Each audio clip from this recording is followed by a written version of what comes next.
Look, here's the facts, because these dumb, useless fuckwit organisations have harassed me for 10 years and I've still got the feedback from these ridiculous, scummy pieces of shit women. Okay? Simple fact is that April 2015, okay, actually April 2015, before Easter, I already negotiated the sale of my dog Baxter. Okay, the purchase of him, sorry. Let's get with that straight. Actually, no, pin that. Let's go backwards for a bit. Let's go 2006, myself moving into the terraced house, which was at 1 of 392 Cleveland Street, Surrey Hills. Me saying, oh, good, I'm going to get an English Bull Terrier now because they're perfect for, they were bred for London conditions. They're bred for the city condition. I know English Terriers. Okay, I had terriers growing up. I know the English Terrier. I know it was bred from the English Bull Terrier. I know it was bred from the English Terrier and the English Bulldog, and they were bred to be apartment dogs. They're bred to be an inside city dog. They're completely different to the American Bull Terrier. They're completely different to the Pit Bull Terrier. They are a completely different breed, and so many stupid Australians get them and they fuck them up. They fuck their legs up. They fuck their skin up, because they treat them like an American Bull Terrier, but they're not American Bull Terrier. They're not a muscle dog. They weren't bred to be a muscle dog. They were bred to be a very thin, fine dog. I've got photos of them from the 1800s. They were thin, not muscly. They were a fine dog. They were never a stocky muscle dog. Those stocky muscle dogs are American Bull Terriers, and they now mix American Bull Terriers and English Bull Terriers together to get this muscle dog. An English Bull Terrier was not a muscle dog. An English Bull Terrier was bred from the English Terrier and the English Bulldog. And they had a bit of greyhound in them as well, I think. Now, that's what they were. They were bred to be a London dog, inside, stroll around. They're no good for endurance. They're no good for walks at all. They overheat. They get sore hips, sore knees, sore joints. It's cruel. It is actually cruel to take them for walks. They were never bred to be a dog to go for long walks. They were never bred to be a dog to go for runs. I don't care what fucking Kerry Adams says. You're a fuck off, you fucking bung.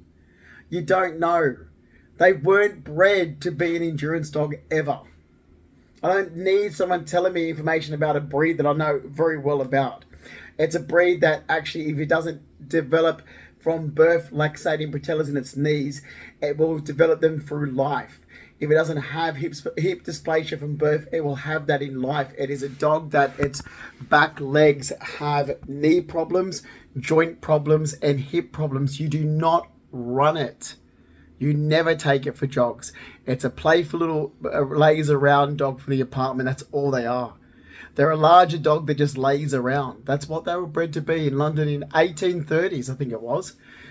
They were 1830s London dog, and occasionally they'll be strolling down to the pub. It's a stroll dog. They can't walk fast. They don't have the gait. Yeah, it's cruel for you to exercise it. It is so fucking cruel for you to exercise an English Bull Terrier.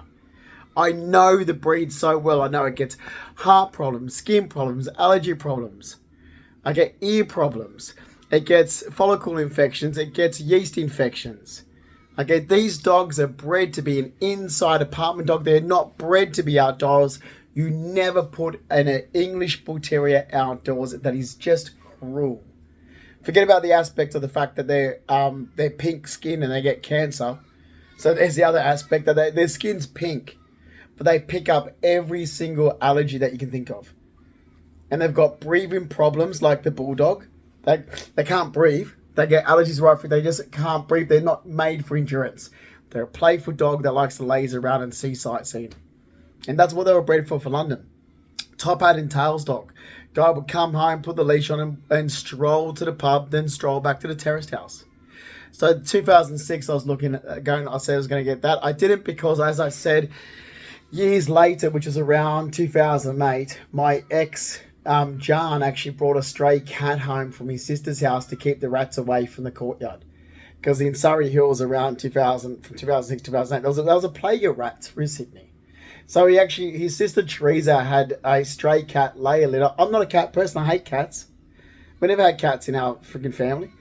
So John's like, when I left John's like, oh, let it go in the street. I'm like, no, I'm not going to, like I said, John, what are you going to do with your cat? He goes, I can't take it here, Mum's transplant, operation. I'm like, he goes, it's a stray, let it go in the lane. I'm like, no, I'm not going to let it go in the lane so it kills birds. So no, I never had a cat. So people actually made up stories that I had a cat. I'm like, since when have I ever had a cat? I've had dogs my entire life. You're talking about the stray cat that my boyfriend brought home, put in the courtyard to keep the mice and rats out away from the lane. Because those rats, you park your car on Goodlet Street and you'd see the rats coming out from the gutter back in those days. So that's what you're talking about. You're talking about a cat, a stray cat that was put in a courtyard to keep rats out. Like, you just make up stories, you people. Then in 2012, we're up at Bangalow Street at my nan's house, which my nan's passed away, of course, in 2007. But we kept her house as a holiday house. I'm up there. My nan Ruby loves English Bull Terriers. And I'm watching Nan's statue of an English Bull Terrier. And I said to Giovanni, I said, Gio, that's the breed of dog I keep telling you about. I said, they're apartment dogs. We'll get it. I'll actively look once we move into Rushcutters Bay. And mind you, Reg Purdy, my grandfather, had an English Bull Terrier, but his was a cross English Bull Terrier. It wasn't purebred. And Ebony, Miriam Mihowski's dog, was bred from a cross English Bull Terrier. Okay? Richard Mihowski bred cross English Bull Terriers, but they were cross English and Pit Bull Terriers in Doonside. So my uncle had them. So I've seen, but they were crossed. They weren't purebreds like mine. They weren't, you could tell they weren't purebreds. They were like crossed with other breeds to breed the problems out. So there was that. Then before I went to go to America to make an entry in December 2014, I'm up at my uncle and auntie's, Marion and Richard Mihowski's house. It was just myself. I think Bradley Mihowski, my cousin, might have been up. But Richard was at the dinner table. I was talking to Richard. Marion was talking to Giovanni, my partner. I'm showing Richard photos on my phone. I said, that's the dog I'm going to get. He goes, oh, it's an English Bull Terrier. So yes, I'm looking for one. So once I move to America, so I'll get an English Bull Terrier from Australia and shipped it to America because America doesn't have them. And I don't like the American Terriers. The American Bull Terriers are like outside dogs. They're shit dogs. They become aggressive. The English Terriers are not aggressive. The English Terriers are just these gentle, lazy around lap, they have no aggression. They don't have lockjaw. I've literally had people walk up to me and say, oh, they get lockjaw. I'm like, they don't get lockjaw. An American Bull Terrier gets lockjaw.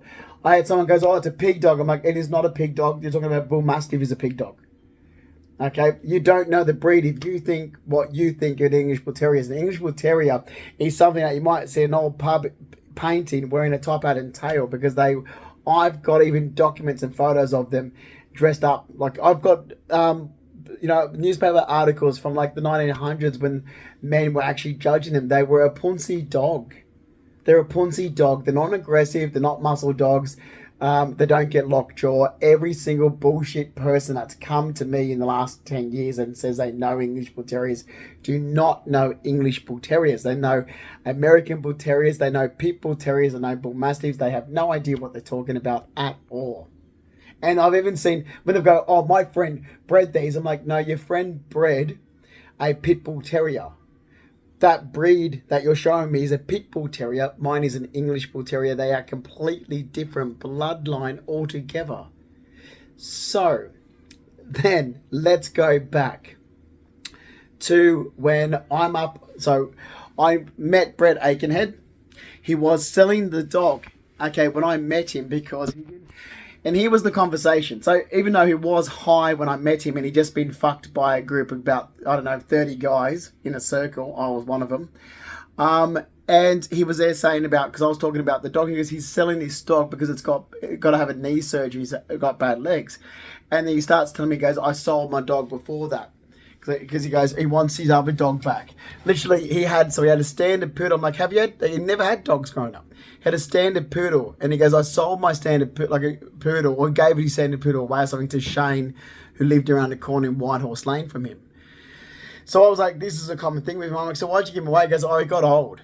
So he he got rid of the dog because the dog was old. He had a standard poodle that was still alive, called Semi, that he sold to a neighbor because the dog was old. So I'm thinking, this guy's gonna do this again. He'll get a dog, he'll get sick of it, and he'll sell it. Okay? And I know the English Bull Terrier, so I'll buy it. I mean, I was actually looking for one anyway. That's how this happened. So in the middle of the dog's first knee surgery, okay, I brought him. Now so this is at Erskine Vet, so Newtown Veterinary Hospital. So here's what happened. The dog went in for the knee surgery. The surgery flooded. He was already sedated. I had to go and pick him up. The dog was already sedated. Okay, and I had to pick him up. So the poor thing was already ready for the surgery. The surgery flooded, had to be picked up and had to be changed to next week. He went back in for the knee surgery. That's the second time under sedation. Okay, he went for the knee surgery. Okay, he was 1. This is in April 2015. I nursed him for his knee surgery. Okay, then I nursed him for the pins that come out as well. The pins that go in, the pins that go out. He's had 4 knee surgeries I was nursed him for. He's gone under anesthetic 5 times. Okay, the negotiation in April 2015 was, Brett's like, you own the dog. He's your dog. If you're looking after him he's your dog. He said, but don't pay me until I find a female brindle bull terrier. So I'm like a pit bull terrier he's looking for. So I'm like, okay, so you want a pit bull terrier, you want an American bull terrier, fine. He's like, don't pay me because I'll spend it on drugs. That's what he's saying. And then he's ringing me all the time going, can you keep this drug dealer from coming to my house? And I'm like, oh, okay, I don't know you guys. Like, I've just met you and brought my dog from you. Like, literally, because I stuck my dick in you doesn't mean we're friends, mate. And that's what it was. All I did was buy my dog from a junkie Aboriginal who happened to also be a nurse, but he was just a free prostitute to me. So a junkie fucking nurse? Are you kidding me? Seriously, that's what's working in the nursing industry. All right, this is how this shit started. This is exactly how it started. So this is how I knew, because he kept ringing me up going, I've just been harassed by this guy and he was telling me who they were. This guy from Leafield, this person, Kaiser and Kaiser's friend Jackie, who lived in Nutri Bay, he was telling me who these people were. Wayne, who works at Winning Appliances.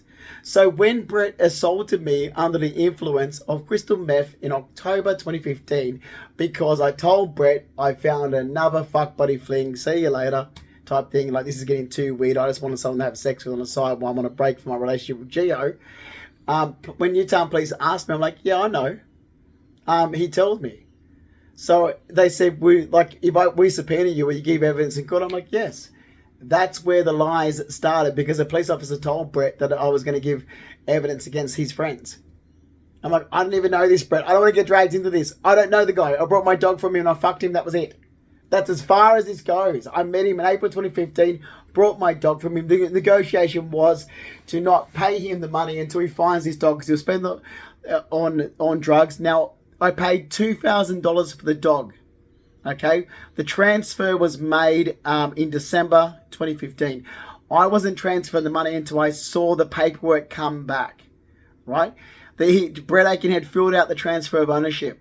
Okay, it went sent off. The transfer of ownership came back around the 5th of December. Okay, I transferred the money of $2,000. Now, Brett Aikenhead had insurance in the dog, and I used to give him my receipts because I didn't have insurance. So he's like, can I have the vet bills? I'm like, sure, I don't care.